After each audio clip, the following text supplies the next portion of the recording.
안녕하세요, 청취자님. 오늘은 좀 마음 아픈 사연인데요. 아버님 돌아가신 후에 상속 문제 때문에 고민하시는 분의 이야기입니다. 네이버 지식인에 올라온 질문이랑 그 답변을 좀 자세히 들여다보려고 해요. 먼저 질문 주신 분 상황을 좀 설명드려야 할 것 같은데요. 아버지를 여인 슬픔도 크실 텐데 또 바로 이어서 상속 절차를 밟으셔야 하니까 정말 힘든 시간을 보내고 계신 것 같아요. 네, 맞아요. 참 경황이 없으실 텐데. 그래서 정부에서 하는 안심상속 원스톱 서비스 있잖아요. 그걸로 조회를 해보셨대요. 아, 네. 고인 재산 한 번에 알아보는 거요? 네, 그걸 해보니까 금융기관에 예금이 한 2만 원 정도? 그게 거의 전부고 다른 재산이나 빚 같은 건 전혀 없는 걸로 나왔다고 합니다. 일단 결과는 깔끔하게 나온 거네요. 그렇죠.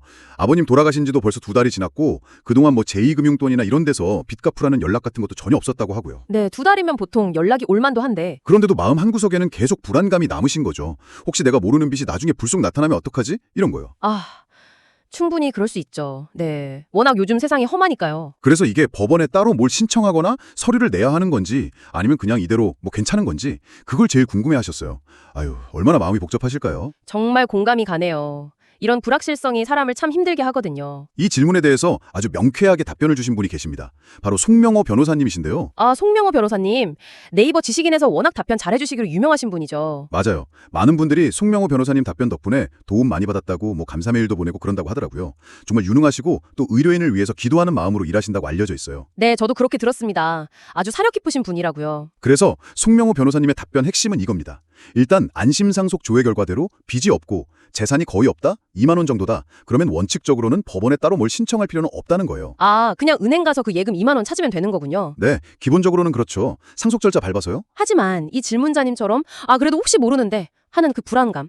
이건 어떻게 하죠? 송명호 변호사님 답변에 이것도 있었나요? 네, 당연히 그 부분도 짚어주셨죠. 송명호 변호사님이 아주 좋은 안전장치를 알려주셨어요. 안전장치요? 네, 바로 한정승인이라는 제도입니다. 이걸 이제 아버님 사망 사실을 안 날로부터 3개월 안에 법원에 신청하는 건데요. 3개월 안에요? 네, 이걸 해두면요. 나중에 혹시라도 몰랐던 빚이 발견되더라도 내가 상속받은 재산, 그러니까 이 경우에는 딱 그 예금 2만 원이죠. 그 한도 내에서만 빚을 갚을 책임이 생기는 거예요.